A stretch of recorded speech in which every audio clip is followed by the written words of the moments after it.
لا حول ولا قوة إلا بالله العلي العظيم. أعوذ بالله من الشيطان اللعين الرجيم. بسم الله الرحمن الرحيم. قال الله تبارك وتعالى في القرآن الكريم. بسم الله الرحمن الرحيم. في بيوت أذن الله أن ترفع صلوات محمد وآل محمد. حاضرین گرامی قدر، معزز علماء، مومنین کرام، محبان فاطمۃ الزہرا سلام اللہ علیہا، تقریریں مکمل ہو چکی ہیں اور بہت سے علماء، دانشوران نے، فضلاء نے اپنی باتوں کو آپ کے سامنے رکھا ہے.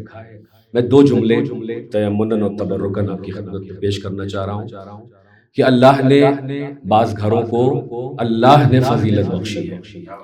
جن گھروں کو اللہ ارفع و اعلیٰ قرار دے اور ان کو فضیلت بخشے، ان کو گرانے والے خود شیطان ہیں اور شیطانی فکر کی عکاسی کر رہے ہیں.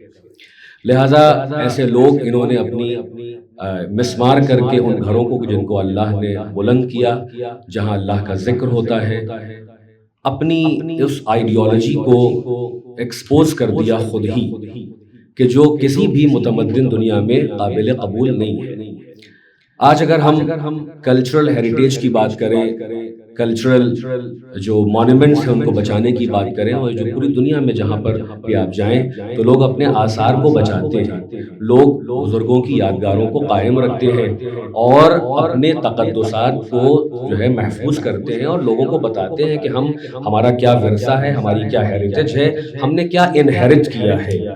اس ظالم حکومت نے کہ جو ایک مینوفیکچرڈ آئیڈیالوجی کے تحت 18ویں اور 19ویں صدی میں آئی، اس نے ان تمام مزارات کو اور ان بقعات مبارکہ کو، روضات کو گرا کر، ڈھا کر یہ بتا دیا کہ اس کے اندر کلچرل سینسٹیوٹی بھی نہیں پائی جاتی ہے، اس کے اندر تمدن کا تیل نہیں پایا جاتا ہے، اور یہ انسانیت کی بھی دشمن ہے، ہدایتوں کی بھی دشمن ہے. یہ جو ہے ہر طریقے سے یہ چاہتے ہیں کہ نام اہل بیت کو مٹا دے، مگر یہ اندھے قرآن نہیں پڑھتے ہیں جہاں اللہ نے کہہ دیا ہے کہ یہ اپنی بھوکوں سے نور خدا کو بجھانا چاہتے ہیں، مگر اللہ اپنے نور کو تمام کر کے رہے گا.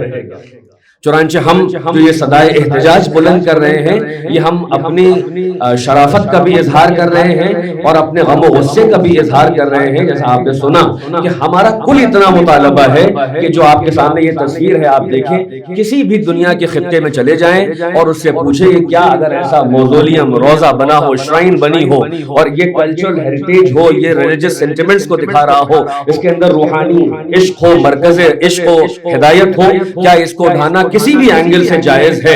تو کوئی انسان بھی اس کو سپورٹ نہیں کرے گا. اب یہی ہمارا جو ہے احتجاج ہے کہ جب سپورٹ نہیں کرے گا تو پھر ہمیں بنانے کا حق ہونا چاہیے، اور ہمارا یہ فطری اور مذہبی اور روحانی اور انسانی حق ہے کہ ہم اپنی یادگاروں کو باقی رکھیں، سلامت رکھیں، اور ہمیں مرکز عشق سے کسی کو دور کرنے کا اختیار نہیں ہے.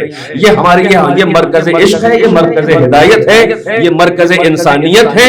انہوں نے سب کچھ اپنا لٹا کر آدمی کو انسان بنانے کا ہنر سکھایا ہے. لہذا جو ان کا مخالف ہے وہ انسانیت کا مخالف ہے، جو ان کا مخالف ہے وہ انسان کا مخالف ہے، وہ اللہ کا دشمن ہے، اللہ کے دین کا دشمن ہے.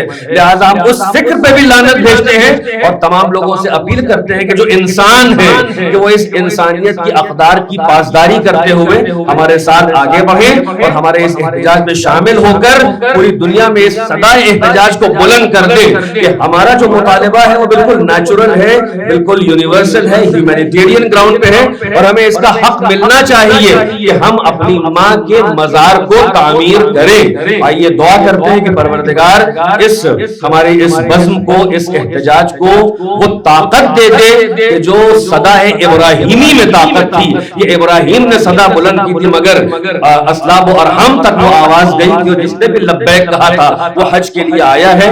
پروردگار اس طاقت کو اتنی مضبوطی عطا کر کہ یہ گلوبل آواز بن جائے اور یہ ہمارا احتجاج جو ہے وہ کامیاب ہو، اور انشاءاللہ ہم اپنی انہی آنکھوں سے روضہ حضرت زہرا سلام اللہ علیہا اور بقعات ائمہ طاہرین کو اپنی آنکھوں سے بنتا ہوا دیکھیں اور ہمیں بھی زیارت نصیب ہو. والسلام علیکم ورحمۃ اللہ وبرکاتہ.